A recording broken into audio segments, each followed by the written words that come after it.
Khan, welcome back to own channel life of strength. तो सबसे पहले अपना टॉपिक शुरू करने से पहले मैं आपको मतलब कि जिम का मतलब इंट्रोडक्शन दूंगा। आज हम कहरीबाला जिम में शूट कर रहे हैं जिसका नाम कश्मीर फिटनेस क्लब है। तो जब मैं यहाँ पर शूट करने के लिए आया, पहले तो मैंने इनको बहुत मनाया शूट करने के लिए, तो आखिरकार इन्होंने इजाज़त दी थी। जब मैं यहाँ पर शूट करने के लिए आया तो मैं आपको बता दूं कि मुझे मतलब मेरी उम्मीद नहीं थी इतनी कि यहाँ पर हमारे कश्मीर में हमारे कहरीबाल में एक सिंडिकेट की सीरीज होगी। आप देखिए जो यहाँ पर आप मशीनें देख रहे हैं, लाइक लैट्स पुल डाउन है, लाइक केबल रोज है, लाइक डिक्लाइन बेंच है, इंक्लाइन बेंच है, प्लेन बेंच है, हर एक चीज एक कंफर्टेबल फिटनेस में है, एक अच्छी रेंज ऑफ मोशन, एक अच्छी फ्लेक्सिबिलिटी है मशीन में।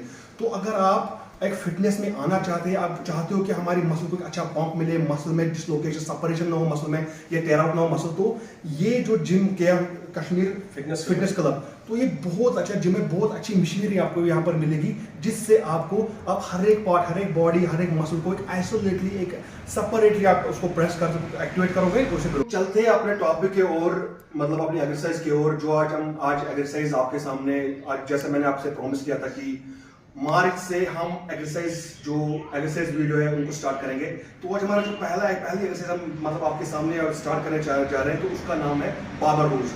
अगर आपके पास टाइम नहीं है और आप चाहते हो कि हम एक एक्सरसाइज में पूरे बैक को एक्टिवेट करें, तो बार्बल रोज एक बेहतरीन एक्सरसाइज है। जो डोरिन हिट्स ने अपने इंटरव्यू में कहा था कि अगर मुझे पूरे बैक को एक एक्सरसाइज में एक्टिवेट करना हो तो वो एक्सरसाइज है बार्बल रोज, जिसे हम बैक का किंग भी कहते हैं। इसे बैक का किंग भी कहा जाता है। ये आपके लैटिस डोर्साई, आपके रोम्बॉइड्स मेजर, आपके रोम्बॉइड्स माइनर, आपके टेरेस मेजर, टेरेस माइनर, सुपरस्पाइनस, जितने भी बैक के मसल्स हैं, सब मसल्स को कॉम्पैक्ट एक एट अ टाइम एक्टिवेट करता है। एक्सरसाइज की ओर सबसे पहले हम बात करेंगे अपने फीट पोजीशन की।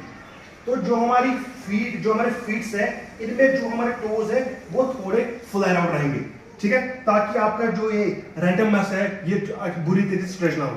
तो जो फीट थोड़े वाइड रहेंगे वो इसलिए क्योंकि आपको एक अच्छी स्टेबिलिटी मिले, जब वेट हैवी हो तो आपको गिरने का खतरा ना रहे। बहुत सारे लड़के मैंने जिम में देखा है जो आते हैं, मतलब जिम में आते हैं तो सीधा ये से बारबल लगाते हैं। जब वेट हैवी होता है तो इम्बैलेंस होता है। जो बारबल बैलेंस का ही काम है, जिस तरह चेस्ट में बेंच प्रेस है उसी तरह बैक में बारबल रोज है। ये एक बैलेंस का ही काम है, इसमें आप इम्बैलेंस नहीं हो सकते। उसके बाद आती है हमारे नीज थोड़ा बेंड रहेंगे, वो इसलिए क्योंकि नीज बेंड रखने से हमारे हैमस्ट्रिंग्स पे स्ट्रेस नहीं आता और बैक को न्यूट्रल करने में, बैक की न्यूट्रलिटी मेंटेन करने में हमें हेल्प मिलती है। उसके बाद आता है हमारा कोर, हमारा पैल्विक बाहर रहेगा, एस आउट, जो पैल्विक है वो थोड़ा आउट रहेगा। और उसके बाद आती है बात हमारे कोर की। कोर को टाइट रखना बहुत जरूरी है। अब कोर को टाइट रखना क्यों जरूरी है? बिकॉज जब आप कोर टाइट रखते हैं तो आपकी जो स्पाइन उसकी न्यूट्रलिटी में, बैक को न्यूट्रल करने में हमें हेल्प मिलती है। अगर आप कोर को टाइट नहीं रखेंगे तो आपका बैक लंबर होगा, ऐसे होगा, प्रोट्रैक्शन होगा आपके शोल्डर्स में, जो आपकी स्पाइन के लिए ठीक नहीं है। आपका स्पाइन एक बुरी तरीके से कंप्रेस होगा और आपको एक बुरी इंजरी होगी। उसके बाद बात आती है, कोर के बाद बात आती है आपके चेस्ट की। चेस्ट आपका अप रहेगा। चेस्ट इसलिए अप रहेगा क्योंकि अगर आप चेस्ट को प्रोट्रैक्ट मोड में, अगर चेस्ट को अप नहीं रखोगे, प्रोट्रैक्शन करोगे, तो आपके शोल्डर्स आगे आएंगे, जो अगेन आपकी स्पाइन के लिए ठीक नहीं है। तो उसके बाद बात करते हैं अपनी नेक की। जो नेक है, मैंने बहुत सारे लोगों को देखा है जो शीशे में आते हैं, बार रोज करते हैं, नेक को ऐसे रखते हैं और ऐसे वेट उठाते हैं। बहुत अच्छा लगता है कि नेक में शीशे में अपने आप को देखना, और मजा भी आता है क्योंकि प्रेस हो रही है बॉडी। लेकिन ये गलत है, क्योंकि अगर आप नेक को ऐसे करोगे, जो आपके नेक का मसल है यहाँ से आपको वर्टिगो की प्रॉब्लम हो सकती है, आपको नेक का जो मसल स्ट्रेच होगा, तो ये बहुत बुरी इंजरी है। मैं सफर कर रहा हूँ उससे। एक डैड को मेरी नेक की इंजरी हुई थी, तो नेक की पोजीशन है वो भी मैंने बोली। तो अब मैं पहले आपके सामने बैक की थोड़ी एनाटॉमी समझाता हूँ, उसके बाद हम एक्सरसाइज करते हैं, क्योंकि जब तक आपको लैट्स की एनाटॉमी समझ में नहीं आएगी आप अच्छी तरीके से एक्सरसाइज नहीं करेंगे। तो जो हमारे लैट्स है, लैटिस डोर्साई, इसे बैक का सबसे बड़ा मसल कहा जाता है, सबसे वाइड मसल कहा जाता है। लैट्स का मतलब होता है बड़ा और डोर्सी का मतलब होता है पिछला मसल, इसलिए उसे लैटिस डोर्साई कहते हैं। लैटिस डोर्साई आपके T6 और T7 से ओरिजिनेट होता है, और यहां से नीचे यहां से जो आपकी पैल्विक ग्रिडल है, पैल्विक ग्रिडल के इलिक क्रिस्ट से ओरिजिनेट होके सीधा आपकी स्कैपुला इंफीरियर से यहां से टच होके सीधा आपकी पोस्टीरियर, जो पोस्टीरियर आर्म है, आर्म का बैक साइड, उसमें सुपिनेट होता है। तो जिसमें लैट्स का काम क्या है? लैट्स का काम है अपने आर्म को एडजस्ट करना। मिसाल के तौर पे जब हम अपनी आर्म सेंटर लाइन से दूर ले जा रहे हैं उसे कहते हैं एबडक्शन। तो जब हम क्लोज लेके आर्म को क्लोज ला रहे हैं तो उसे कहते हैं एडक्शन। तो जिस एक्सरसाइज में भी आपकी एडक्शन होगी उसमें लैट्स फंक्शन करेंगे, like pull ups, like lats pull down, like rows. तो इन एक्सरसाइजों में आपके लैट्स वर्क करेंगे। तो फिर और एक मसल समझाता हूं जिसका जो ट्रापेजियस मसल है। अगेन ये बैक का सबसे बड़े मसल में वी शेपेड मसल है। अगर आपको एक वी बनाना है अपर बैक में तो आपको ट्राइसेप्स ट्रेन करना बहुत जरूरी है।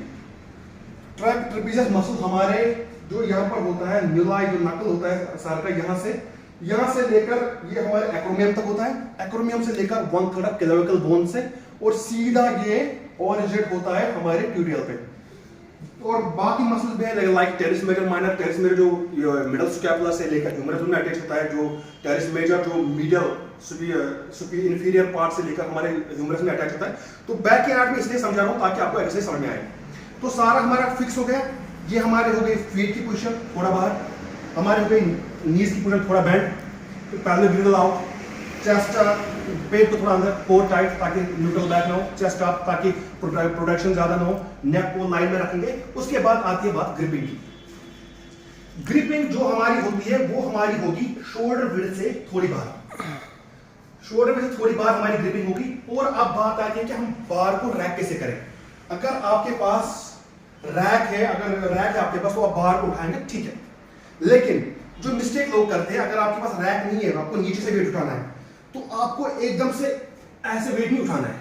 आपको वेट को पहले पकड़कर ऐसे खड़ा होना है, उसके बाद डाउन डाउन डाउन ऐसे आपकी पोजीशन रहेगी और ऐसे अप्रोच करेंगे। पूरा प्रोडक्शन कॉन्ट्रैक्ट, 2 सेकंड रेस्ट करेंगे। पूरा प्रोडक्शन कॉन्ट्रैक्ट, यहां पर 2 सेकंड रेस्ट करेंगे।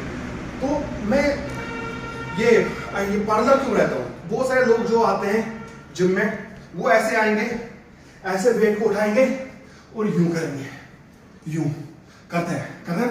तो ट्रेन क्या हो रहा है? यूं आपको ट्रेन क्या हो रहा है? ट्रेन आपका ट्रापेजियस मसल हो रहा है। आप अपने लैट्स को ट्रेन नहीं कर पा रहे हो। यही वजह होता है कि फिर लड़का ग्रो नहीं होता और एक टाइम पे वो थक जाता है और फिर जिम से क्विट करता है। क्योंकि अगर आप जिम में इस आर्ट में आगे जाना चाहते हैं तो मसल की एनाटॉमी और पोजीशन इसकी आपको पूरी नॉलेज होनी चाहिए। तो बहुत सारे लोग ऐसे ट्रेन करते हैं, हैवी वेट उठाते हैं, फिर इंजरी होती है, वो अपना ईगो लिफ्ट करते हैं लड़की को दिखाने के लिए, ट्रेनर को दिखाने के लिए, क्या हम हैवी वेट लिफ्ट कर रहे हैं, गोरा की तरह ग्राइंडिंग करते हैं।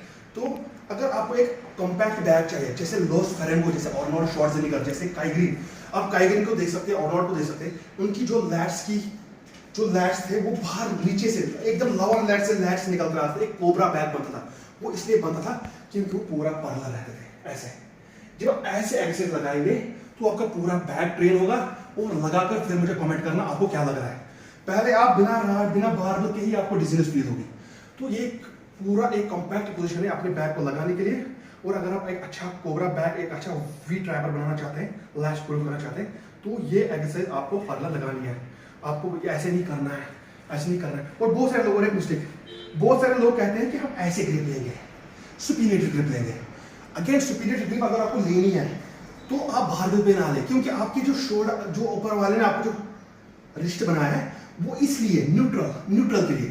ये होता है प्रोनेटेड, सेमी प्रोनेटेड, ये होता है सुपीनेटेड और ये होता है न्यूट्रल। इसलिए क्योंकि जो इंसान होता है उसकी स्ट्रेंथ न्यूट्रल ग्रिप में होती है, जो बालों होते हैं, जानवर होते हैं, उनकी स्ट्रेंथ प्रोनेटेड ग्रिप में होती है। तो अगर आप ऐसे सुपीनेटेड लेंगे तो आपके रिस्ट के लिए अन्याय चल रहा है। जो आपका रिस्टेड फोरआर्म फ्लेक्सर, फोरआर्म एक्सटेंसर है, वहां पर मसल टेयर हो सकता है। वो सुपीनेटेड ग्रिप लेते हैं। सुपीनेटेड ग्रिप जो होती है वो ऐसे होती है। लड़के सोचते हैं कि अगर ऐसे लगाएंगे वेट उठेगा। ये अगेन एक अलग एक्सरसाइज है। सुपीनेटेड ग्रिप में जो आपका फोरआर्म फ्लेक्सर है, फोरआर्म एक्सटेंसर है, जो आपकी अल्ना, जो बोन अंदर से जाती है, अल्ना जो बाहर से जाती है, बोलता है रेडल बोन। जो अल्ना बोन में जो पतली बोन होती है उसमें इंजरी आ सकती है। तो अगेन ये बहुत बुरी इंजरी है। तो अगर आप पूरा फायदा आप बारबल रो में निकालना चाहते हैं तो प्रोनेटेड ग्रिप। हमारा मकसद क्या होता है एक्सरसाइज में, हमें अपना बैक, अपने rhomboids major minor, teres major minor, trapezius muscle, latissimus dorsi muscle, जो हमारे सुपरस्पिनस, सुपरस्पिनेटस, इंफ्रास्पिनेटस, जो जितने मसल बैक में आते हैं उन्हें एक्टिवेट करना। तो वो एक्टिवेट हमारे प्रोनेटेड ग्रिप में ही होते हैं। तो एक्स्ट्रा नॉलेज देना चाहूँ, बहुत लड़के कहते हैं कि सर वाइड ग्रिप या क्लोज ग्रिप है। एक बात याद रखना, जब हम वाइड ग्रिप लेते हैं हमारे शोल्डर बाहर फ्लैट होते हैं, तो उसमें हमारा अपर बैक ट्रेन होता है। तो अगर हमें अपने लैट्स ट्रेन करने तो हमारे क्लोज और शोल्डर बिल्ड ग्रिप लेने, क्योंकि जब मैंने पहले कहा कि हमारे शोल्डर की एडक्शन होती है तो हमारा लैट स्ट्रेन होता है। तो हम बात करेंगे रेंज ऑफ मोशन की। रेंज ऑफ मोशन क्या रहेगी? तो आपकी जो रेंज ऑफ मोशन है यहां से बाहर स्टार्ट होगी, पहले ऊपर उठना है, यहां से बाहर स्टार्ट होगी यहां पर, ये आपकी रेंज ऑफ मोशन होगी। यहां पर पूरा स्ट्रेच होगा लैट्स, यहां पर कॉन्ट्रैक्ट करेंगे 2 सेकंड तक, ये पूरा लैट स्ट्रेच 2 सेकंड तक। तो ये आपकी रेंज ऑफ मोशन। अब बात करते हैं अभी टेम्पो की। टेम्पो आपका होगा 3 बीट्स में आपका टेम्पो होगा, लाइक 3 2 1 कॉन्ट्रैक्ट, 3 2 1। आप ओ बीट्स भी लगा सकते हैं इसमें, तो 3 बीट्स में आपका टेम्पो होगा। तो रेंज ऑफ मोशन भी होगी, टेम्पो भी होगी, पोजीशन भी होगी, सब कुछ हो गया।